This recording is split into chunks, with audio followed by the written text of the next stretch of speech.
मुनियों ने पूछा, महामुनि, भगवान विष्णु के लिए जागरण करके गीत गाने का क्या फल है, उसे बताइए। उसका श्रवण करने के लिए हमारे मन में बड़ी उत्कंठा है। तो व्यास जी बोले, मुनिवरों, भगवान विष्णु के लिए जागरण करते समय गान करने का जो फल बताया गया है उसका क्रमशः वर्णन करता हूं, सुनो। इस पृथ्वी पर अवंती नाम से प्रसिद्ध एक नगरी थी, जहां शंख चक्र और गदा धारण करने वाले भगवान विष्णु विराजमान थे। उस नगरी के किनारे एक चंडाल रहता था जो संगीत में कुशल था। वह उत्तम वृत्ति से धन पैदा करके कुटुंब के लोगों का भरण पोषण करता था।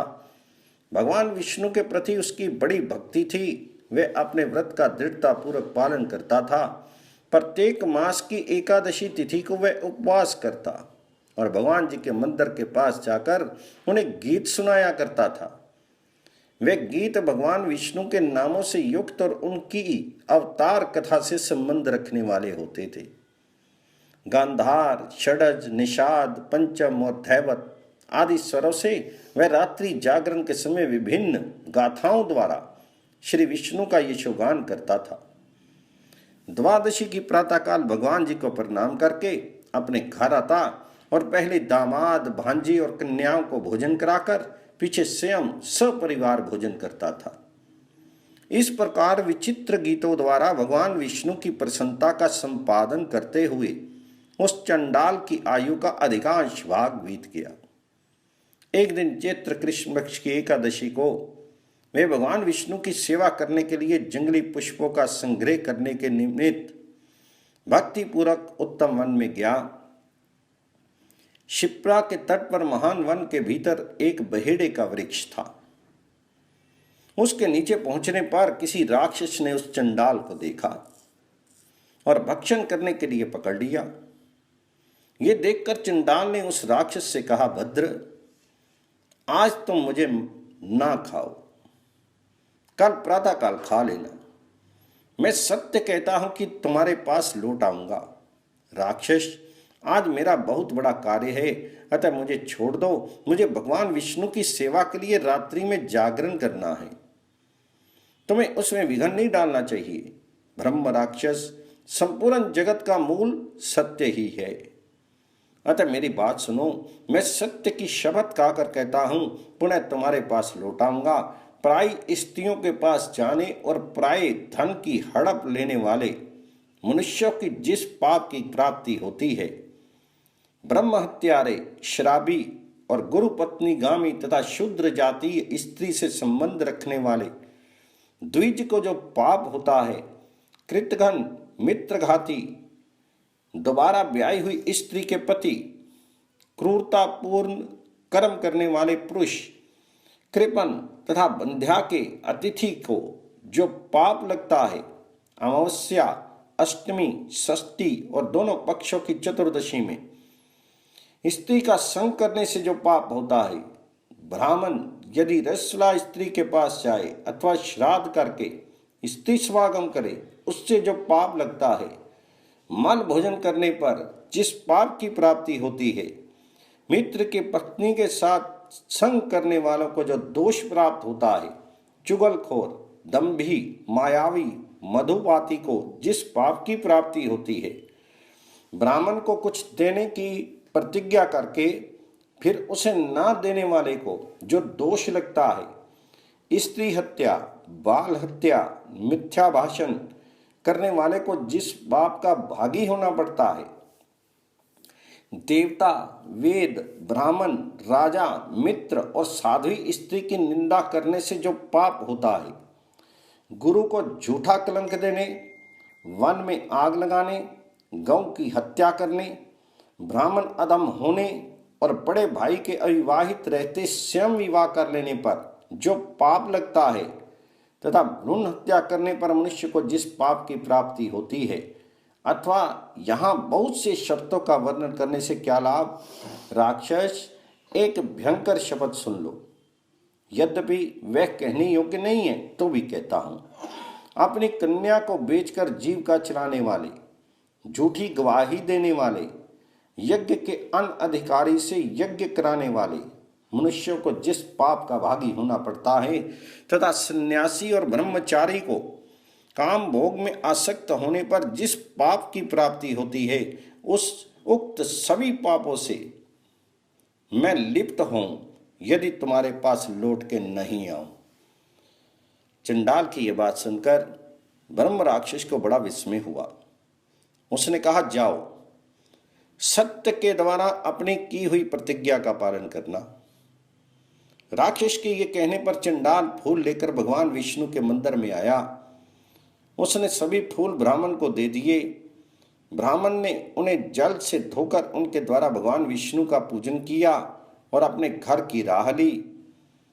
किंतु चंडाल ने मंदिर के बाहरी भूमि पर बैठकर उपवास पूर्वक गीत गाते हुए रात भर जागरण किया। रात बीती, सेरा हुआ और चंडाल ने स्नान करके भगवान जी को नमस्कार किया। फिर अपनी प्रतिज्ञा सत्य करने के लिए वह राक्षस के पास चल दिया। उसे आते देख किसी मनुष्य ने पूछा, भद्र, कहाँ जाते हो? चंडाल ने सब बातें कह सुनाई। तब वह मनुष्य फिर बोला, ये शरीर धर्म, अर्थ, काम और मोक्ष चारों पुरुषार्थों का साधन है। अतः विद्वान पुरुष को बड़े यत्न से इसका पालन करना चाहिए। मनुष्य जीवित रहे तो वह धर्म, अर्थ, सुख और श्रेष्ठ मोक्ष गति को प्राप्त कर सकता है। जीवित रहने पर वह कीर्ति का भी उपार्जन करता है। संसार में मरे हुए मनुष्य की कोई चर्चा ही नहीं करता। उसकी बात सुनकर चंडाल ने युक्ति युक्त वचनों में उत्तर दिया, भद्र, मैंने शपथ खाई है, अतः सत्य को आगे करके राक्षस के पास जाता हूं। तब उस मनुष्य ने फिर कहा, साधो, तुम ऐसी मूर्खता क्यों करते हो? क्या तुमने मनु जी का वचन नहीं सुना है?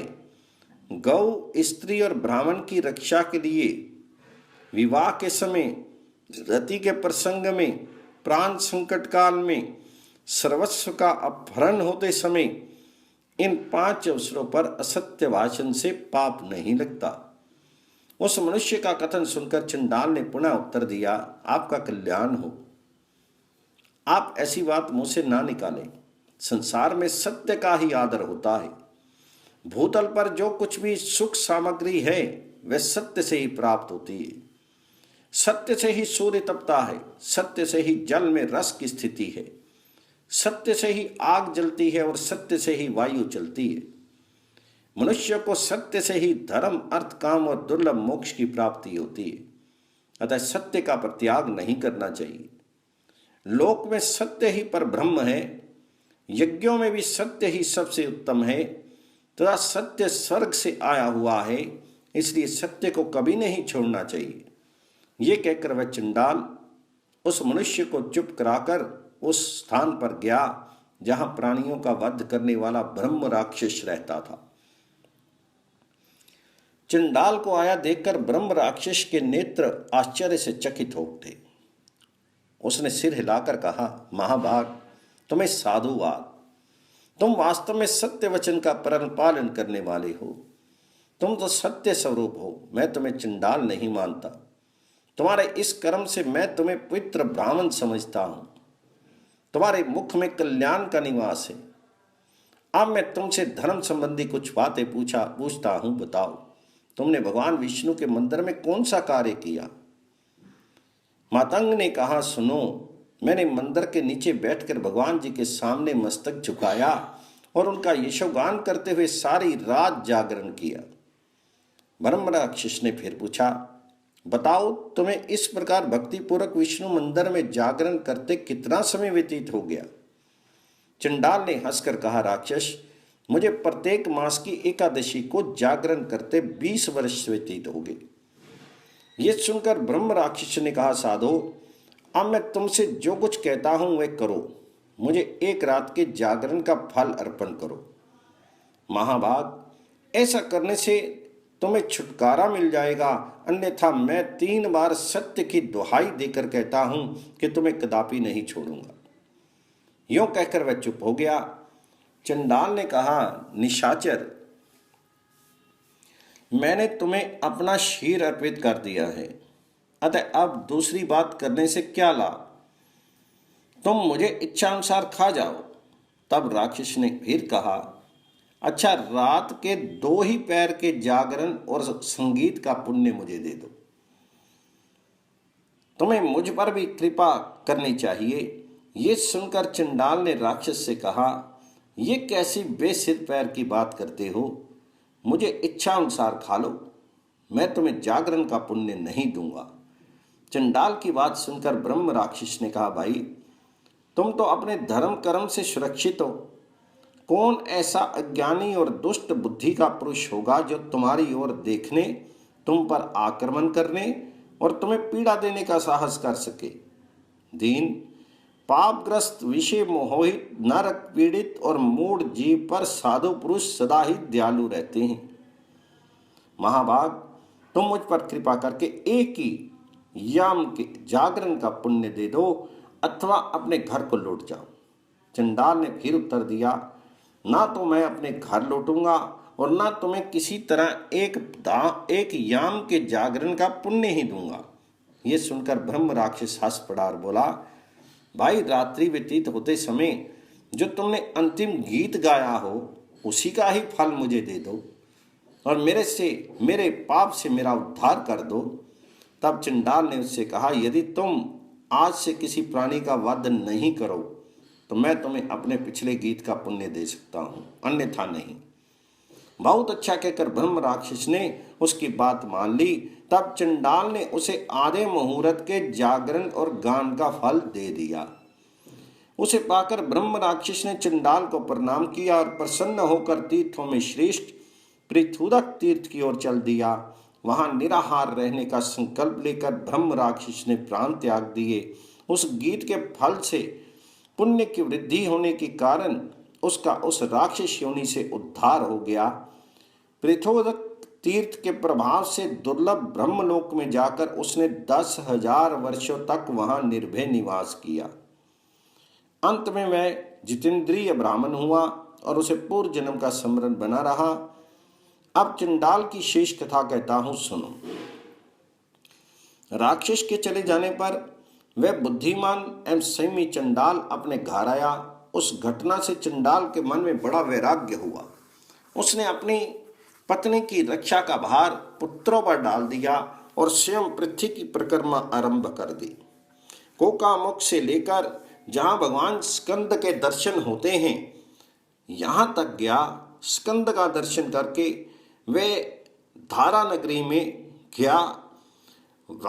यहाँ भी प्रदक्षिणा करके वह पर्वतों में श्रेष्ठ विंध्याचल पर जाकर पाप मोचन तीर्थ में पहुंचा। वहां उस चंडाल ने स्नान किया जो सब पापों को दूर करने वाला है। फिर पाप रहित होकर वह उत्तम गति को प्राप्त हुआ।